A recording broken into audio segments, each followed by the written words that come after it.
Assalamualaikum warahmatullahi wabarakatuh. Pada kesempatan kali ini saya akan mensosialisasikan tentang bantuan sosial biaya pendidikan bagi peserta didik dari keluarga tidak mampu melalui KJP Plus tahap 1 tahun 2023. Dasar hukumnya yaitu mulai tahap 2 tahun 2021 Peraturan Gubernur Nomor 110 Tahun 2021 tentang bantuan sosial biaya pendidikan. Tujuannya yaitu yang pertama, mendukung terselenggaranya program wajib belajar 12 tahun. Lalu yang kedua yaitu meningkatkan akses layanan pendidikan secara adil dan merata. Lalu yang ketiga yaitu menjamin kepastian mendapatkan layanan pendidikan. Lalu yang keempat yaitu meningkatkan mutu layanan dan kualitas hasil pendidikan. Lalu yang kelima yaitu menumbuhkan motivasi bagi peserta didik untuk berprestasi dan menuntaskan pendidikan pada jenjang pendidikan yang diikuti. Mendorong ATS atau anak tidak sekolah agar kembali mendapatkan layanan pendidikan pada satuan pendidikan tertentu. Selanjutnya yaitu ruang lingkup bantuan sosial biaya pendidikan. Yang pertama yaitu bantuan sosial biaya pendidikan personal bagi peserta didik pada satuan pendidikan negeri dan swasta. Lalu yang kedua yaitu biaya penyelenggaraan pendidikan atau SPP bagi peserta didik pada satuan pendidikan swasta. Lalu yang ketiga atau yang terakhir yaitu dana breedging, dana persiapan ujian masuk perguruan tinggi khusus siswa kelas 12 SMA, SMK ataupun sederajat. Ini persyaratan penerima. Yang pertama atau yang A yaitu persyaratan bagi peserta didik. Yang pertama, peserta didik dengan usia 6 sampai dengan 12 tahun. Jadi untuk penerima KJP Plus ini syaratnya harus usia 6 sampai dengan 21 tahun. Lalu yang kedua yaitu terdaftar sebagai peserta didik pada satuan pendidikan negeri atau swasta di DKI Jakarta. Jadi harus terdaftar sebagai peserta didik di satuan pendidikan atau di sekolah di negeri maupun di swasta di DKI Jakarta. Lalu yang ketiga yaitu memiliki NIK, nomor induk kependudukan sebagai penduduk DKI Jakarta dan berdomisili di DKI Jakarta. Jadi harus memiliki NIK DKI Jakarta dan tinggal atau berdomisili di DKI Jakarta. Jadi kalau tidak tinggal di DKI Jakarta walaupun punya KTP atau NIK DKI tidak boleh untuk mendaftar sebagai penerima KJP Plus. Lalu yang keempat yaitu memenuhi kriteria khusus sebagai penerima bantuan sosial. Jadi ada kriteria khususnya ya untuk penerima KJP Plus. Selanjutnya yaitu masih persyaratan penerima yang B ataupun yang kedua. Yang pertama yaitu terdaftar dalam DTKS yang dikirimkan oleh Pusdatin Kesos Dinas Sosial. Lalu yang kedua diusulkan oleh Kepala Dinas Sosial untuk anak panti sosial, anak penyandang disabilitas, dan anak dari penyandang disabilitas. Lalu yang ketiga yaitu diusulkan oleh Kepala Dinas Perhubungan untuk anak dari pengemudi Jaklingko yang mengemudi Mikrotrans. Lalu yang keempat yaitu di sini ada diusulkan oleh Kepala Dinas Tenaga Kerja, Transmigrasi dan Energi untuk anak penerima Kartu Pekerja Jakarta. Lalu yang kelima yaitu anak tidak sekolah yang sudah terdaftar dalam satuan pendidikan berdasarkan rekomendasi dari lurah. Lalu yang keenam yaitu diusulkan oleh Kepala Bidang PAUD Dikmas Dinas Pendidikan untuk peserta didik lembaga kursus pelatihan LKP dengan masa kursus minimal 6 bulan dari sejak mulai tahap 2 tahun 2020. Lalu ini besaran bantuan ya untuk jenjang SD ini biaya personal per bulannya itu SD, MI ataupun SLB itu 250.000 per bulan ya. Lalu di sini juga ada SPP sekolah swasta per bulan itu 130.000. Lalu untuk SMP, MTS, SMP LB itu per bulannya yaitu 300.000 dan untuk SPP-nya itu 170.000 ya. Lalu selanjutnya untuk SMA Madrasah Aliyah ataupun SMA LB itu 420.000. SPP swastanya itu 290.000. Untuk SMK itu 450.000 per bulannya. Lalu ada SPP-nya juga itu 240.000. Ya, di sini ada PKBM yaitu Pusat Kegiatan Belajar Masyarakat paket A, B ataupun C itu 300.000 per bulan. Lalu ada LKP Lembaga Kursus Pelatihan itu 1.800.000 per semester. Ini adalah besaran bantuan KJP plus ya. Kita lanjut, di sini ada penggunaan dana selama kondisi normal. Ini penggunaan KJP ya. Yang pertama biaya rutin itu uang saku dan transport. Jadi boleh digunakan untuk uang saku dan transport. Berarti bisa ditarik tunai. Lalu yang B yaitu biaya persiapan masuk perguruan tinggi. Ya, ini biasanya untuk SMA sederajat. Pembelian formulir pendaftaran perguruan tinggi, pembelian buku persiapan masuk perguruan tinggi, lalu yang terakhir itu mengikuti ujian seleksi masuk perguruan tinggi. Penggunaan dana selama kondisi normal. Nah, ini selama kondisi normal ya. Biaya berkala ya. Yang pertama boleh dipakai untuk membelikan alat tulis dan perlengkapan sekolah, buku dan penunjang pelajaran, alat atau bahan praktik boleh dibelikan, seragam sekolah dan kelengkapannya, tangan bersubsidi, kacamata, alat bantu pendengaran, kalkulator saintifik, alat simpan data elektronik, obat-obatan yang tidak tergolong dalam zat adiktif, ini yang mengandung narkoba maksudnya ya. Sepeda boleh dibelikan sepeda, komputer ataupun laptop boleh dibelikan ataupun laptop. Lalu terakhir yaitu alat bantu disabilitas untuk peserta didik berkebutuhan khusus ya. Kita lanjut.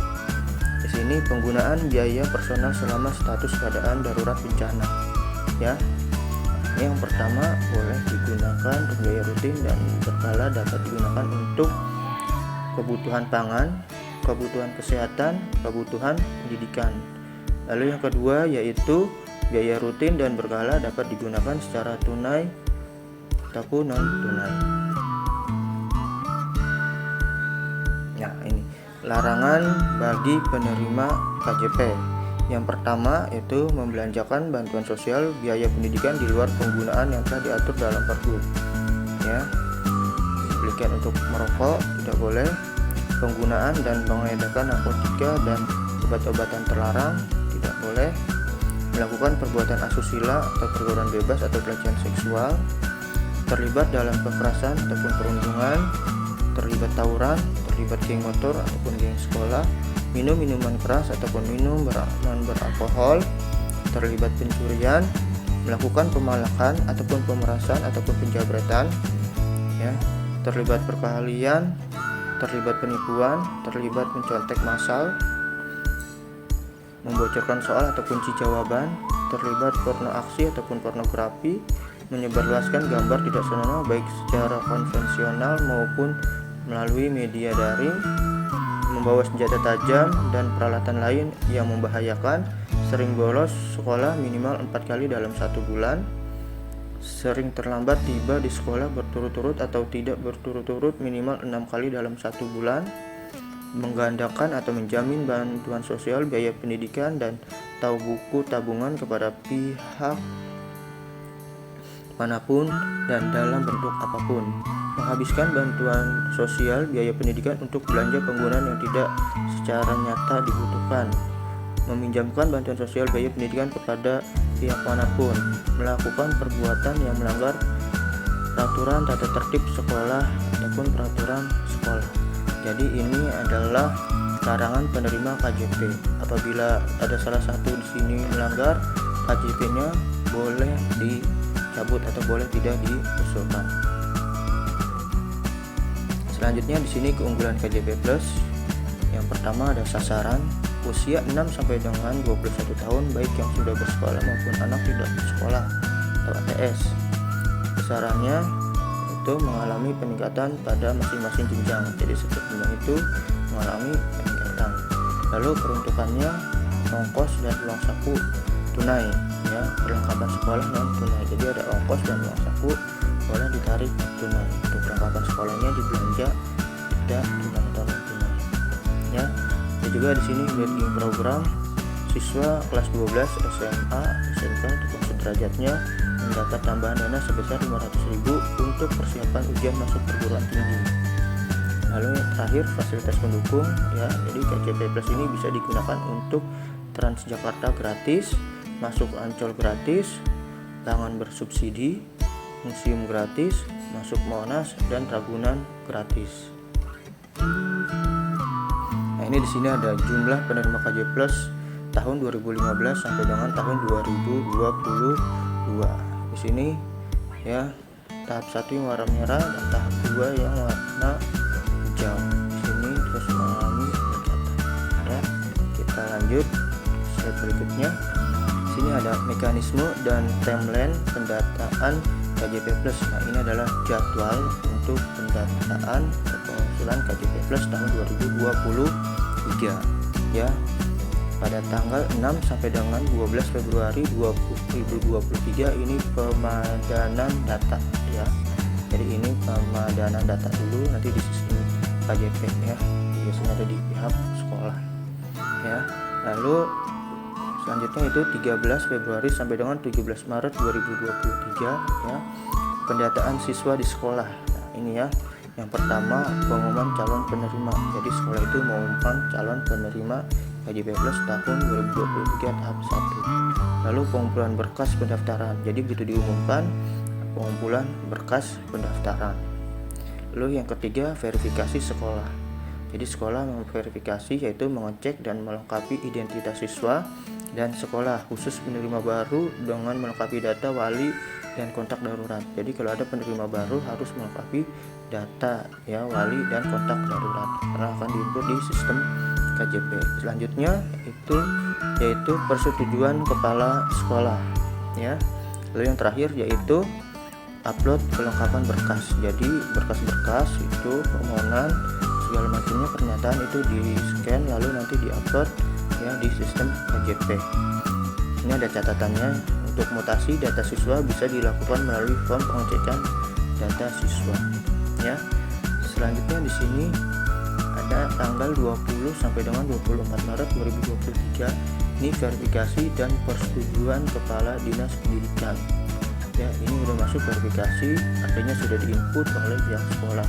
Jadi orang tua ini jangan sampai lewat pada tanggal 17 Maret. Kalau bisa diusahakan ini tanggal 20 Februari ini berkas sudah masuk ke sekolah biar segera di input.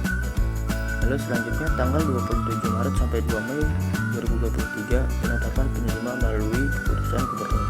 Jadi biasanya kalau sudah sampai di verifikasi dan persetujuan kepala dinas pendidikan, ini biasanya sudah otomatis disetujui oleh gubernur. Ya, baru setelah itu nanti ada panggilan undangan untuk panggilan KJP dan buku tabungan. Ini selanjutnya yaitu Kartu Jakarta Mahasiswa Unggul atau KJMU, ya, tahap 1 2023. Ya, tadi KJP Plus, ini sekarang adalah KJMU atau Kartu Jakarta Mahasiswa Unggul tahap 1 tahun 2023. Sini dasar hukumnya yaitu yang pertama tahun 2020 Peraturan Gubernur nomor 97 tahun 2019. Lalu yang kedua itu tahap 1 tahun 2021 yaitu Peraturan Gubernur nomor 91 tahun 2020. Lalu yang ketiga yaitu mulai tahap 2 tahun 2021 Peraturan Gubernur nomor 101 tahun 2021 tentang perubahan kedua atas Peraturan Gubernur nomor 97 tahun 2019 tentang bantuan biaya peningkatan mutu pendidikan bagi mahasiswa dari keluarga tidak mampu. Kita lanjut. Di sini ada tujuannya, Yang pertama yaitu meningkatkan akses dan kesempatan belajar di perguruan tinggi negeri ataupun perguruan tinggi swasta bagi peserta didik yang tidak mampu secara ekonomi dan berpotensi akademik baik. Ya. Lalu selanjutnya yaitu meningkatkan mutu pendidikan masyarakat. Lalu selanjutnya memberikan bantuan biaya peningkatan mutu pendidikan kepada calon atau mahasiswa yang memenuhi kriteria untuk menempuh pendidikan program diploma ataupun sarjana sampai selesai dengan tepat waktu. Lalu yang terakhir yaitu menumbuhkan motivasi bagi peserta didik untuk meningkatkan prestasi dan kompetitif. Selanjutnya di sini persyaratan penerima, ya. Persyaratan umum yaitu berdomisili dan memiliki KTP serta KK DKI Jakarta. Ini hampir sama dengan syarat KJP Plus, ya. Lalu yang kedua di sini terdaftar dalam DTKS daerah dan DTKS warga binaan sosial pada panti sosial dinas sosial, ya. Lalu yang terakhir atau yang ketiga yaitu tidak menerima beasiswa atau bantuan pendidikan lain yang bersumber dari APBN ataupun APBD, ya. Jadi ini tidak boleh menerima bantuan lain, ya, untuk mendapatkan KJMU, ya. Selanjutnya yaitu masih persyaratan penerima yang B yaitu calon mahasiswa. Yang pertama dinyatakan lulus dari pendidikan menengah pada satuan pendidikan negeri ataupun swasta di DKI Jakarta paling lama 3 tahun sebelumnya, ya. Yang kedua dinyatakan lulus dari perguruan tinggi negeri jalur reguler di bawah naungan Kemendikbudristek dan Kemenang. Lalu yang ketiga yaitu dinyatakan lulus pada PTS jalur reguler terakreditasi A atau unggul dan program studi terakreditasi A atau unggul di DKI Jakarta pada bidang prioritas sesuai RPJMD tahun berjalan. Ini untuk mahasiswanya yaitu dinyatakan lulus. Yang pertama dinyatakan lulus dari satuan pendidikan menengah pada satuan pendidikan negeri ataupun swasta di DKI Jakarta paling lama 3 tahun sebelumnya. Lalu yang kedua dinyatakan lulus pada perguruan tinggi negeri jalur reguler di bawah naungan Kemendikbudristek dan Kemenang.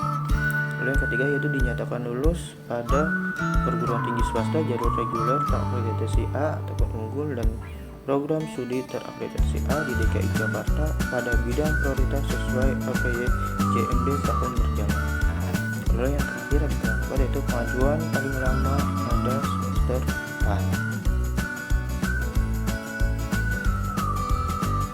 Ini adalah perguruan tinggi swasta di DKI Jakarta yang memenuhi persyaratan KJMU.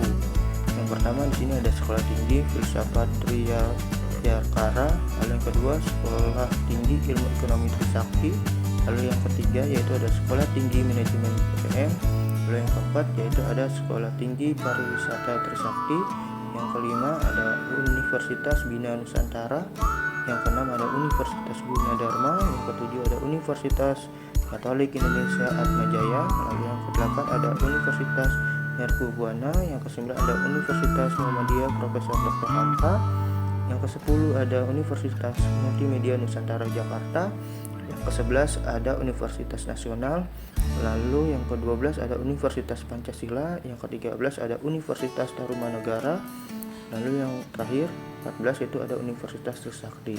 Jadi di sini ada berjumlah 14 perguruan tinggi swasta di DKI Jakarta yang memenuhi persyaratan KJMU. Kita lanjut. Di sini ada peruntukan dananya, ya. Besaran dana ini 9 juta per semester. Wah, luar biasa, besar banget, ya. Di sini peruntukan dananya yang pertama yaitu biaya penyelenggaraan pendidikan. Biaya penyelenggaraan pendidikan adalah biaya yang dikelola oleh perguruan tinggi negeri ataupun perguruan tinggi swasta. Yang kedua yaitu biaya pendukung personal. Biaya pendukung personal adalah bantuan biaya hidup yang dapat berupa biaya buku, makanan bergizi, transportasi, perlengkapan atau peralatan, dan atau biaya pendukung personal lainnya. Di sini kewajiban penerima. Nah, ini kewajiban penerima KJMU, ya, yaitu mentaati seluruh ketentuan peraturan perundang-undangan, menjaga dan menjunjung citra serta nama baik Pemprov. Lalu yang ketiga mengikuti perkuliahan pada program studi yang telah dipilih, menyelesaikan pendidikan sesuai jangka waktu. Lalu pengabdian masyarakat di luar program wajib perguruan tinggi melaporkan hasil kepada Pemprov surat pernyataan kesanggupan.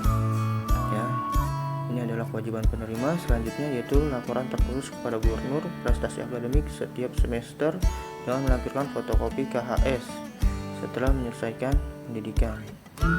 Lalu yang terakhir yaitu mengikuti kegiatan pelatihan kepemimpinan, seminar ataupun kegiatan lain yang mendukung peningkatan kompetensi. Kita lanjut. Di sini adalah larangan. Ini adalah larangan penerima KJMU, ya, berhenti atas permintaan sendiri sebagai mahasiswa, cuti akademik, melalaikan atau dengan sengaja memperpanjang waktu pendidikan, melanggar kewajiban dan larangan yang berlaku di perguruan tinggi negeri ataupun di perguruan tinggi swasta, pindah dari program pendidikan yang telah dipilih, terus selama 2 semester berturut-turut mendapatkan IPK PTN di bawah IPK yang telah ditetapkan PTN, TTS yaitu di bawah 3,0 prodi sosial, di bawah 2,75 prodi eksakta. Lalu yang terakhir yaitu menerima bantuan biaya personal pemerintah lainnya, baik pemerintah pusat maupun pemerintah daerah. Terlanjut di sini adalah jumlah penerima KJMU dari tahun 2016 sampai dengan tahun 2022. Ini yang warna kuning adalah tahap pertama dan warna hijau adalah tahap kedua. Ya, tahap pertama ini biasanya dari Januari ya, dan tahap kedua ini di bulan Juli. Ya. Nah, ini adalah terus meningkat ya sampai dengan tahun 2022. Kita lanjut ke selanjutnya yaitu mekanisme dan timeline pendataan KJMU. Yang pertama pada tanggal 20 Februari sampai dengan 3 Maret ya. Pendataan calon penerima. Yang pertama, calon penerima menyerahkan berkas pendaftaran ke sekolah. Yang kedua, sekolah menginput data calon penerima ke dalam sistem KJMU. Jadi tetap menyerahkan berkasnya ke sekolah ya. Lalu 6 sampai dengan 8 Maret itu pemadanan data. 9 sampai 16 Maret itu persetujuan kepala sekolah. 17 sampai dengan 24 Maret verifikasi dan persetujuan kepala dinas pendidikan. Lalu yang terakhir itu tanggal 27 Maret sampai dengan 22 Mei itu penetapan penerima melalui keputusan ya. Nah, di sini ada call centernya untuk pengaduan masyarakat, pusat pelayanan pendanaan personal dan operasional pendidikan P4RP Dinas Pendidikan Provinsi DKI Jakarta ya. Ini adalah call centernya. Mungkin ini aja yang dapat saya sampaikan terkait untuk sosialisasi Kartu Jakarta Pintar KJP Plus dan KJMU tahun 2023 tahap 1. Saya akhiri, semoga bermanfaat. Assalamualaikum warahmatullahi wabarakatuh.